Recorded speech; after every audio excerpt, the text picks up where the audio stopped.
welcome back to my channel. If you're new here, my name is Mary, and today's video is going to be the mid-year book freakout tag. I've done this tag, I think, every year that I've had a channel, so I'm doing it again this year, and I've written down the prompts, and I'll just go through my responses. I will also have the prompts in the description box down below, so you can sort of pick and choose what parts of this video you're interested in watching, if that is of interest to you. So the first general question is just like, how has reading been for you this year? To be honest, I am 32 books behind my Goodreads goal. I always set my Goodreads goal to one book more than I read the year before. So the last 2 years, I've read 206 books, which means that my goal has been set to 207. And this year, I'm just really not focused on keeping up with that. So I don't feel like my reading has been that terrible, but I have not been reading enough to hit that goal. So I'm trying to decide if I want to lower the goal, or if I'm just going to leave it and not care about it, or if I'm going to really try to push myself to get to 207 books. I'm not sure if it's going to happen, but it is always fun to try to do that. So I don't know. I feel like my reading has been kind of hit or miss. I have not had very many 5 stars this year, which kind of sucks, but also I'm just sort of seeing where the road leads me, I guess, at this point. The second question is, what is the best book you've read so far this year? I actually own it. I went ahead and bought it. Hold on. My favorite book that I've read this year so far is The Social Climber by Amanda Pellegrino. This is I don't know if I would consider it like a thriller or like a literary thriller kind of. So we're following this woman, and it's the weeks leading up to her wedding. And then also we're getting a past timeline of her when she was in college. And you're sort of figuring out that she's not who she says she is. And through the past timeline, you're figuring out who she actually is and what she's doing in this fake version of her life, like how she got there and why she's doing it. And I just found it fascinating. It does have a good bit of rich people drama to it. And it has a little bit of cult vibes from her past. And there's a little bit of toxic female friendship thrown in there. And I just really enjoyed this one. Would highly recommend it. I think it came out quite a bit. That's kind of a backlist title. I want to say it came out in 2018. I guess I could check. Oh, 2023. So not as backlist as I thought. But still, this is the one to beat for me this year. The next question is, what was the best book you reread this year? For me, this is going to be Oathbringer by Brandon Sanderson. I love Brandon Sanderson's Cosmere, and I have been sort of falling off of my reading schedule for his books. So the first 5 books in the Stormlight Archives are now completed, and I need to read through them. I believe it's the end of the first arc. Oathbringer is the 3rd. So I originally read Oathbringer last year, maybe, but it had been so long since I'd read the first 2 books in the Stormlight Archives that I felt like Oathbringer didn't really hit quite the same. I still really enjoyed it, but there were a lot of things that I was like, wait, who is that? What's going on there? And I couldn't really remember. So I went ahead and reread the first 2 books last year. And then this year I reread Oathbringer, and worth it. Worth the reread. I need to now continue in that series.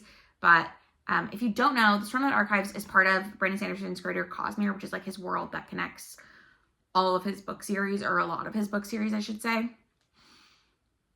The Stormlight Archives specifically is on this world, Roshar, and we're following a bunch of different perspectives. It's pretty military intensive, because some of the perspectives are generals and kings in the military, but the magic system is basically based on Stormlight, which in this world there's a lot of different, they call them the high storms. And their currency are these globes that get energized from the high storms. And then you find out that there are certain people who can also get energized from the high storms. And a long, long time ago, there's this mythology in their religion that there were these people called the Knights Radiants who had these powers. And the Knights Radiants abandoned Roshar. And so the book series is kind of about them trying to bring the Knights Radiants back. And you follow all these different perspectives. One is Kaladin, who is a slave. One is Dalinar, who is the brother to the king. Who else do we have? Adolin, who is one of the princes. And Shallan, who is supposed to be, she's from a high family out in the boonies kind of. and she's trying to get her family like out of this debt situation that they're in. You learn more about it as it goes along, but she ends up going to the main area to try to be the ward of Jasna Kholin, who is one of the daughter of the king.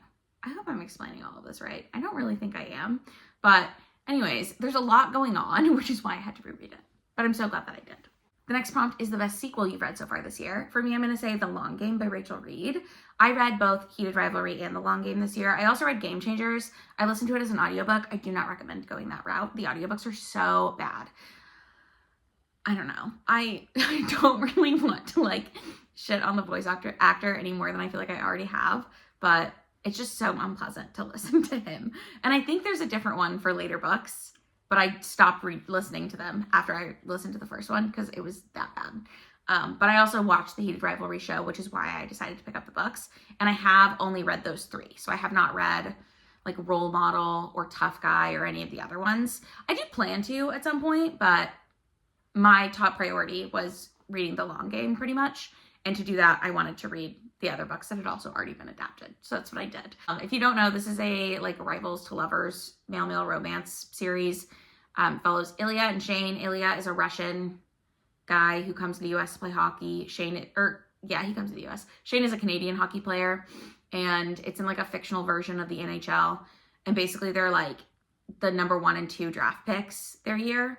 And it follows their, like the first one follows their relationship, and they have this like friends with benefits, rivals to lovers situation going on, where they're like pitted against each other in the league, and they really don't like each other, but they have this undeniable chemistry.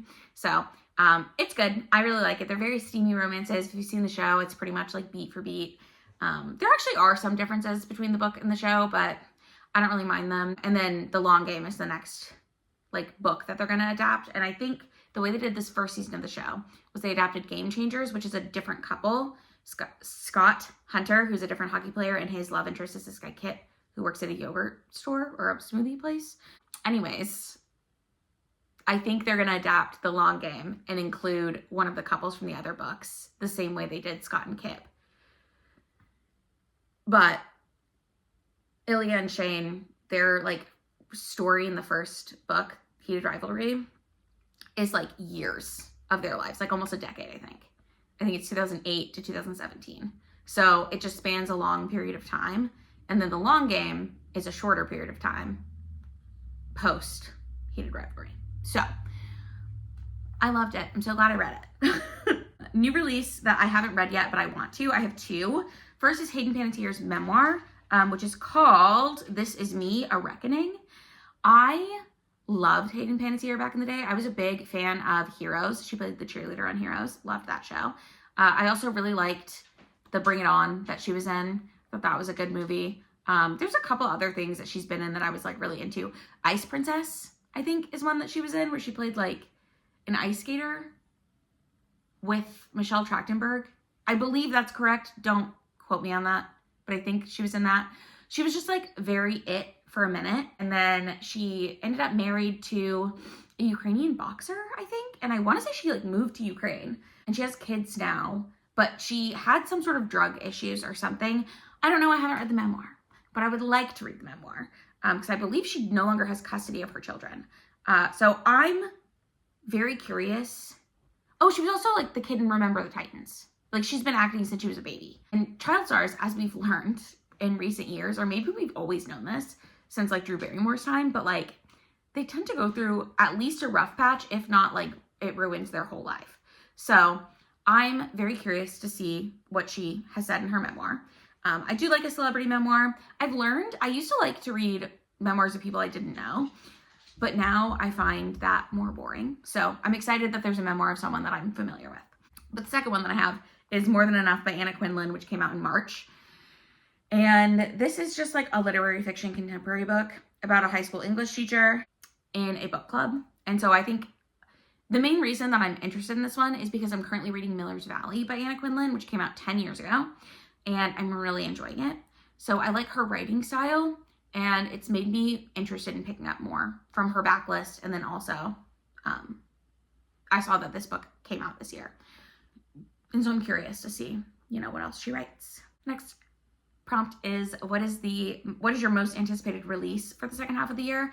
Mine is Deadbeat by Leigh Bardugo. It's the third book, and I believe the final book in the Alex Stern series that she's writing. It could be more than 3 books, but for some reason in my head it's a trilogy. The first one is Ninth House, and the second one is Hellbent. And I read the second one last year. I went on a little girls trip with my friend Antonia, who had also read the first one, and we spent the weekend reading the second one together. Not together, but we both had the book and we were both reading it, and then we would stop at the same points and talk about it, an in-person buddy read, and it was so fun. So we were kind of hoping to do that for the newest one. I don't know if it will be in person, but it's coming out right after I have my baby. So the hope is that I can read it sometime soon to it coming out. But I've heard some people say that they read a lot of books when they were night nursing, just because it was something to do for the 45 minutes that your baby is nursing, that you have to be awake for. But I've also heard that you're so sleep deprived that I don't know if I would retain all of that information. So I don't know if I want to wait and read this at a time when I'm less sleep deprived, but also I don't know when a time that I'm less sleep deprived will be. So we're just going to play it by ear, but I'm really excited for that one. I'm really looking forward to it coming out. And that's a dark academia fantasy series. Sorry, I didn't say what it was about. It follows Alex Stern, who is she can see ghosts basically. And she gets recruited by Yale because she can see ghosts to come and be a student there. And also she has to help the secret societies, because the secret societies have magic and magic attracts ghosts. So they need her to guard the secret society ceremonies from the ghosts. And the series kind of goes from there. And it's very good. I really liked it. I will say it has gotten a lot of mixed reviews, but it really, whatever it did worked for me very well. Okay. Next, I have the worst / most disappointing book that I've read this year. This is a DNF for me, but I tried to read the sequel to Ride a Rising Storm by Monica Blackgoose. Yes. I DNF'd it at 40%, 40 to 50, somewhere in there. This is the second book in a Fantasy with Dragons series that's following, it's based on Native American folklore and set between Canada and the US. I think it's Upper Peninsula, and Toronto is kind of where it would be set in our world, is my guess. The first book was so interesting, and the second book just did not follow any of the same things that I was interested in from the first book. So it's about this girl who, when she's a kid, gets this dragon egg to her village. It's the first time in their village has had a dragon. And then when dragons hatch, they pick their person that they're bonded to, and it picks her. And then the white people, the white settlers who are in town, which is somewhere close-ish, but not quite where they are, find out about this. And so she has to go to the school to learn how to train her dragon to be a good dragon. And also the Empire wants to know where all the dragons are, because they're very dangerous, obviously. So she goes to the school, she meets some friends. It's a little bit about her school with the dragon stuff, but then there's also a love triangle that's turning into a polyamorous relationship, which fine, but I didn't want that to be the focus of the next book. And as far as I got in the second book, pretty much that's all that had been talked about. And I just don't that's not why I was reading that book. And so for me, I just was kind of okay.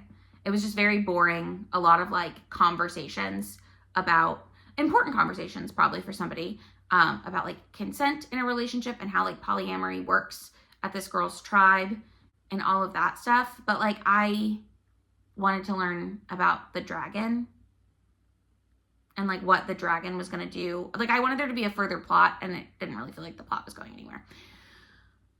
It was just a big filler book, and I just wasn't really interested in continuing to read it. So I'm very disappointed in that, because that was one of my most highly anticipated releases for this year. So when I picked it up and read it and it was not what I wanted, I was sad, but that's okay. The next prompt is favorite nonfiction book of the year. And for that, I said Bringing Up Bebe by Pamela Duckworth. I thought this book was fun. It's informative, and she has a lot of personality in the way that she writes this. This is a parenting book, and it's about an American woman's observations of French parenting. So it's like, it's got some practical tips of like how French people have their kids. Because apparently, this is something I'm learning from reading like parenting books. French kids are considered to be some of the like best behaved in the world. I don't know, but this is essentially like how they are that way. And also, French parents feel more like relaxed than American parents. And something that I want is to be relaxed. So I really enjoyed reading this book. I'm not sure how applicable any of these parenting things are going to be to my child, but it's very fun to read. Again, Pamela Druckerman, is that her name? Druckerman? Sorry, Pamela Druckerman has a really fun like writing tone. And I just found a lot of the things in here helpful, interesting, and while I won't be following all of the things that they do, it's like interesting to learn about, I guess. The next prompt is the most surprising book that you read this year. I went with The Buffalo Hunter by Stephen Graham Jones, purely because it's the only Stephen Graham Jones book I've ever even liked, and I gave it 5 stars. Like, I loved it. I also read, I never remember what these books are called. It's about like a teenage girl who's really into slasher movies, and it's a series of books about the same girl, and her name's Jade. I don't know, but I hated that book. I read the first one and absolutely despised it. Couldn't stand it. I also read this year The Only Good Indians, and it was like fine, but I just didn't really enjoy it very much. But Buffalo Hunter I loved, which is so strange to me. But I listened to it as an audiobook. I've heard a lot of people say that like the writing, the way it's written is confusing for them. I think listening to it, it's very much told like a story, and I liked that. It's about kind of like mythos about vampires, but then it turns out to sort of be true, but it's like storytelling. I thought it was fantastic, and I would highly recommend it, but be aware that it won't work for everyone. But I was just happy that I found a Stephen Graham Jones book that worked for me. And, you know, that's all you can really hope for. The next prompt is, who is your favorite new author? And it can either be like a new to you author or a debut author that you've read. I read my first Lane Fargo this year. I read The Favorites. And I'm also going to talk about that next, I think. But I loved that book. And so it's made me really curious about Lane Fargo's other stuff. Like, I know They Never Learn is like a thriller by Lane Fargo. The Favorites is historical fiction, kind of. It's kind of like Daisy Jones and the Six, except for a little bit more modern, and it's following these 2 ice dancers who, it's all leading up to this one Olympics. So all of the interviews that are happening are people being interviewed about like the 10-year anniversary of this specific Olympic event. And so you're reading the interviews about what happened, and then you're also reading from the perspectives of the ice dancers what was happening in the past, if that makes sense. And I loved it. It really worked for me. Daisy Jones and the Six was not my favorite, so I was glad that I liked this one so much. But it has made me really curious about other things that Lane Fargo might have written. But the 11th prompt, this is the last like specific books prompt, but it's asking which books made you cry this year. I cried during The Long Game quite a bit. If you've read it, then you know. I'm not going to go into spoilers because it is a sequel, and also that's really because I wouldn't go into spoilers anyways. What was I going to say? I don't know. But the other book that made me cry was The Favorites by Lane Fargo. Both books I gave 5 stars. Both books made me very emotional. I think they might be the only books that have made me cry this year, but as always, don't quote me on that. Who knows? Oh no, Aftertaste by Daria Lavelle also made me cry. And I also gave that book 5 stars. That's about a guy who discovered when he was a kid and his dad died that he has this ability to like taste the desires of the dead, and then if he can cook that meal, they come back. So he sort of like makes a life or makes a living doing these tastings for people who have lost someone, and he'll sit with them, and if the spirit of that person is in the room, he'll like taste what that person is craving, and if he can cook it and give it to the other person to eat, they can commune with the dead. And I don't know, it's about like the consequences of that, I guess. But that book did make me very emotional. I forgot about that. Okay. The next couple of things are just like end of the year plans. My biggest end of the year plan is to have a baby. So we're just going to see how everything else goes. But that's plan number one. I also would like to hopefully continue posting a video a week. I don't know if I will be able to, but we'll see. The hope is that I can pre-film a little bit and then get some stuff out, but we'll see what happens. The next prompt is, what's your favorite video that you've made so far this year? My favorite video that I've made this year, I guess, is my Chicago vlog that I just posted. When you're seeing this, it'll be a couple videos ago, but when I'm filming this, it's the last video I posted. And mostly I liked it because I liked going to Chicago. That was fun. Another prompt is a video you thought would flop that did well. I thought that my TBR video would flop just because like there wasn't a game, there wasn't a theme. It was literally me just like rambling about a couple books that I was hoping to read in July. And it has 75 views as of sitting here, which is quite a lot for A, not having posted for 6 months, and B, for it just being like a random TBR video. Although I do remember I haven't done a TBR video in a long time because I used to play a TBR game. Those videos always did quite well. So I don't know, maybe it's not that surprising, but I did not expect that video to get very many hits. The next prompt is, what is an upcoming video that you're looking forward to? I don't have a specific one in mind, but I am looking forward to making like Herkid themed videos because I am trying to do Herkid 3.0 again. I think I might try to do some themed vlogs where I read through books with the like prompt that they match. I'm debating doing that. Like one of the prompts is the D&D prompt where you have to read 5 books that have a different D&D character vibe or whatever, or character. So like paladin, monk, rogue, warlock, I don't know, sorcerer. I'm not sure what they're called. I don't play D&D. But I have toyed with the idea of like having that prompt be a vlog and then just reading those 5 books and then doing the same thing with like my other prompts. So let me know if you'd be interested in that, I guess. Or I could just do weekly prompts or weekly vlogs and then let you know what the books that I'm reading fit as far as prompts that I'm reading before go. The next prompt is, what are my channel goals for the end of the year? I just want to keep posting. That's really all I have right now. And then we have the creator shout out. So for bookish creators, A-Star Reads and Post-its and Pens both do like bookish content and vlogs really well, and I really enjoy their channels. I also really like the Book Refuge for Romance Recs specifically. She does like a series where she just recommends books based on different tropes or based on different like taboo things in books if you like certain like things like that. And she also is pretty much an exclusively romance reader. So she does like weekly wrap-ups where she talks about all the books that she read. And then, can you hear that thumping? I don't know if you can. My dog is really itchy and he's upstairs and he's using his back leg to scratch his front paw or his front leg, and it's like thumping. That is so funny. Anyways, I don't know if you can hear that, but I can hear it quite loudly.